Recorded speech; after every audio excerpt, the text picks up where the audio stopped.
तुमसर शहरापासून 5 किलोमीटर अंतरावरील खापा चौक हा धोकादायक स्थळ झाला आहे। चौकात काही दिवसापासून अपघाताचा क्रम मोठ्या प्रमाणात वाढलेला आहे। अपघाताचा हा क्रम कमी करण्यासाठी बांधकाम विभागाकडून 27 जूनला खापा चौकातील अतिक्रमण काढण्यात आले, पण वास्तविक पाहिलं असता त्यांनी मुख्य समस्येकडे लक्ष न दिल्याने अपघातात कमी होईल असे दिसत नाही। याला कारण आहे मुख्य चौकातील रस्त्याच्या मधोमध असलेले दुभाजक व पोलीस चौकी। सार्वजनिक बांधकाम विभागाने जे दुभाजक तयार केले ते चुकीचे आहे। रामटेक कडून जर एखादी ट्रक किंवा बस तुमच्याकडे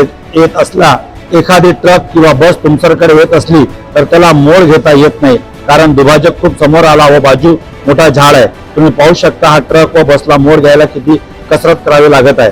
तरी अधिकारी म्हणतात नॉर्मनुसार बरोबर आहे। या दुभाजकवर रेडियम नाही, याबाबत अधिकारी म्हणतात लावले होते, निघाले असते तर आम्ही किती वेळ लावायचं। तिसरा कारण रस्त्याच्या दोन्ही कडेला उभे असलेले ट्रक, पण याकडे लक्ष देणे सोडून थातुरमातुर अतिक्रमण तोडले। यात भंडाराकडून येताना खापा चौकात डाव्या बाजूला पोलिसांची चौकी आहे, ती अवैधरित्या वाहतूक करणाऱ्या ट्रक व नियंत्रणासाठी लावली, पण ही चौकी रस्त्यावरच असल्याने यामुळे वाहतुकीला त्रास होत आहे, पण अधिकारी यावर काही उपाय करीत नाही। हे सर्व भेदभाव करून अतिक्रमण काढत असल्याची तक्रार नागरिक करीत आहेत।